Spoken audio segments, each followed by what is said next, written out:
Okay, continuing here in chapter 2 of How to Read the Bible for All It's Worth, we are beginning with slide number 12.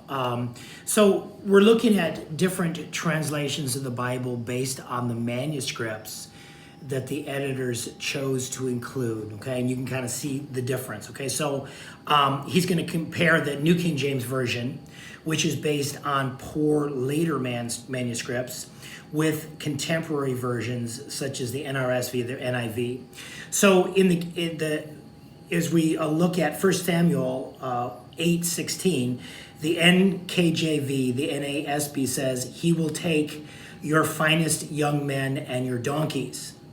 Okay, the NIV or the NRSV says, "He will take," talking about Saul, "the best of your cattle and donkeys." Okay, the text of the NIV, NRSV uses "your cattle," which comes from the Septuagint. Again, that's the Greek translation of the Old Testament done at about 150 BC, which is a very reliable Greek translation of the Old Testament. The New King James Version, or the NASB, follows the Masoretic text, reading young men, an unlikely term, parallel to donkeys. Okay, the origin of the miscopy in the Hebrew text, which the NKG followed, is easy to understand. The expression of "your young man" in Hebrew is, again, the words BWRK or RYKM, while "your cattle" is BQRYKM. It's the difference, like in our English translation, between television and telephone. Okay, it's most likely an oral error. Okay, so the incorrect copying of a single character by the scribe resulted in a change of meaning. Okay, the Septuagint was translated sometime before the miscopy was made, so it preserves the original "your cattle." Okay, the accidental change to "your young men" was made later, affecting the medieval Hebrew manuscripts, but too late to affect the pre-medieval Septuagint. Okay, so again, you can see where if you use a translation that draws from earlier manuscripts, you're going to get a much more accurate rendering, okay, of God's word. Okay, another example, again, if you go to slide number 13, they're translating Mark 1 verse 2. The NKJV says, "As it is written in the prophets," whereas the NIV says, "As it is written in Isaiah the prophet." Again, greater specificity. The text of the NIV is found in all the best early Greek manuscripts. It's also the only text found in all the earliest 2nd century translations in Latin, Coptic, or Syriac, and it's the only text known among all but one of the church fathers before the 9th century. It's easy to see what happened in the later Greek manuscripts, since the citation that follows is a combination of Malachi 3:1 and Isaiah 40 verse 3. A later copyist corrected Mark's original text to make it more precise. Again, not trying to split hairs here, but again, if you see this, it begins, basically what the authors are trying to lay a foundation for is their argument for what they feel is a better translation, the NIV, because it's based on earlier manuscripts, and I tend to agree with them. Okay, I don't agree with every part of it, but I really believe that the NIV tends to preserve a better record. Okay, they give an example here in the next slide, slide number 14, 1 Corinthians chapter 6, verse 20. The NKJV says, "Therefore glorify God in your body and in your spirit, which are God's." The NIV says, "Therefore honor God with your bodies." Again, the explanation as to the difference I think is kind of interesting. The differences in these two translations is based on theological reasons and not manuscript differences. Okay, the words in the NKJV says "in your spirit and God," and which are God's, although found in most late medieval Greek manuscripts, does not appear in early Greek evidence or in the Latin-speaking church in the West. Had they been in Paul's original letter, it is nearly impossible to explain either how or why the copyists would have left them out so early and so often. But their late appearance in Greek manuscripts can easily be explained.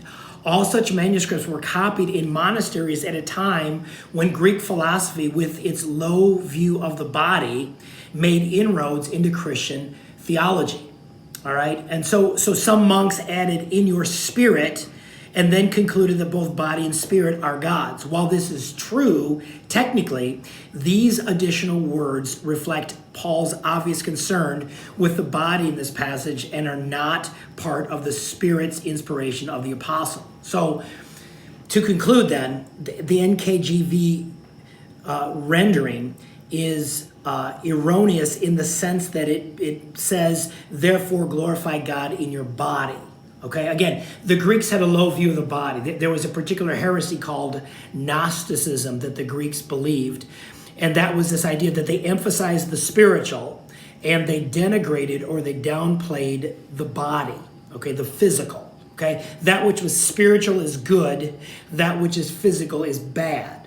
So they would look at all kinds of physical activity, even sexual activity, as a negative, and they would emphasize asceticism and high spiritual things to the disregard of the body. And that's not what Paul wrote. He wrote, therefore honor God with your bodies. Again, the context of 1 Corinthians chapter 6 is he's dealing with a group of Corinthian Christians, Greek Christians, who had a very low view of the body. So they figured, you know what? Spiritual's good, physical's not really as good, or at least not considered as much as God. So it really doesn't matter what we do in our bodies.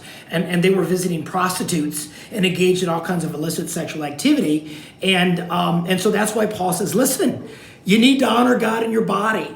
It's not just a spiritual thing. You need to physically honor your God in your body. So hopefully you can kind of see the difference there. And again, you got to be wary of translators that will inject theological, they have a theological axe to grind and they inject it in the Bible. Now you might be thinking, well, Pastor Eric, I'm not going to go through every single verse of the Bible and compare it with 5,000 Greek manuscripts to try to figure out the variants. And I get that, okay? Where the authors tend to argue for the NIV is because, and again, we'll talk about this in a second, but I'll just say it. It's based on earlier manuscripts, and it's based on a series of editors engaged in peer review. Okay, in other words, you've got multiple editors, multiple experts in biblical languages and in textual criticism comparing notes in creating the NIV. So this thing has been basically peer reviewed like crazy. So what you have is it reflects a great degree of consensus along with a connection to the earliest manuscripts, which leads the NIV to be the better translation that is recommended. And again, I tend to agree with that, okay? Again, if you want to do a deep dive and get into textual criticism, man, go for it. Although it's rather intense, and most of you have neither time nor desire nor the will to do it. So again, realizing that any translation you have is already some sort of interpretation has already gone into it. The trick is to find the best translation. Okay, so then if you go to, we're on slide number 2 here. Again, they're talking about different aspects of textual criticism here. They say that although textual criticism is a science, it's not an exact science because it deals with many human variables. Again, different translations, copying errors, okay, over thousands of years, different languages, what could go wrong? Right? So that's why it's a challenge here, okay? So occasionally when the translation is the work of a committee, the translators themselves will be divided as to which variant represents the original text, okay? And so they give some examples here. They give the NIV of the 1984 version says, surrender my body to the flames. The NIV has a note that says, surrender my body that I may boast, okay? But the NIV 2011 version says, I give my body over to hardship that I may boast, okay? And they have a note for the NIV, give my body over to the flames, okay? And so, again, part of the problem with that is basically death by burning, okay? Execution by burning did not occur in the first century when this was written, okay? There was death by crucifixion and they had all kinds of gruesome ways to kill people, but death by burning was not practiced into the later medieval period. Okay, so that's where they rejected it. That's where the 2011 editors said, listen, giving my body over to flames is not accurate, because again, it's an anachronism, okay? It's connecting one section translation to a time period in which that wasn't happening. So that's why they translated, give my body to hardship that I may boast. Okay, you kind of see the difference there. All right, moving on here to slide number 16. They give, again, I might trample on some sacred cows, to borrow from my good friend Pastor Marcus, who is one of our missionaries. He said, sacred cows, I love killing sacred cows because they make the best hamburgers, all right? King James Version, NKJV, which one, okay? Versus the NIV.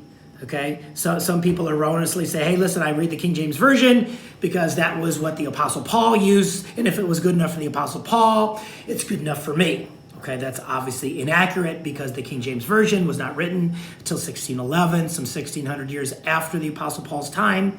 But what do? Okay, which version do you choose, okay?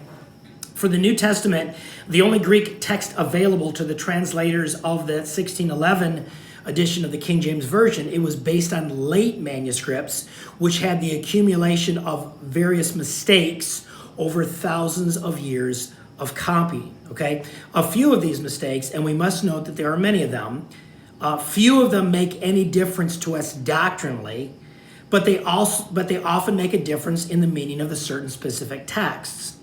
Recognizing that the English of the King James Version is no longer a living language and thoroughly dissatisfied with its modern revision, the RSV or the NRSV, it was decided by some to update the King James Version by ridding it of its archaic way of speaking. That's where we get the NKJV. But in so doing, the New King James revisers eliminated the best features of the King James Version, its marvelous expression of the English language. Again, think Shakespeare. Okay, it is a wonderful way of expressing the English language, even if we don't speak it right now. So they eliminated the best feature, the Elizabethan language, and they kept the worst part, its flawed Greek text. That is why for study you should use almost any modern translation other than the King James Version or the NKJV. Now, in saying that, I've just harshed somebody's mellow, right? I've just totally deflated you, okay? But again, you have to ask yourself, okay, do you want to read a translation of the Bible that's based on the best scholarship or something that you have been familiar with through the years? And again, if you're like, listen, I can't get away from the King James Version. I have to read the NKJV. I've been reading it for 40 years or 50 years of devotional literature. My suggestion is this. Read the King James Version, read the NKJV for your devotional study.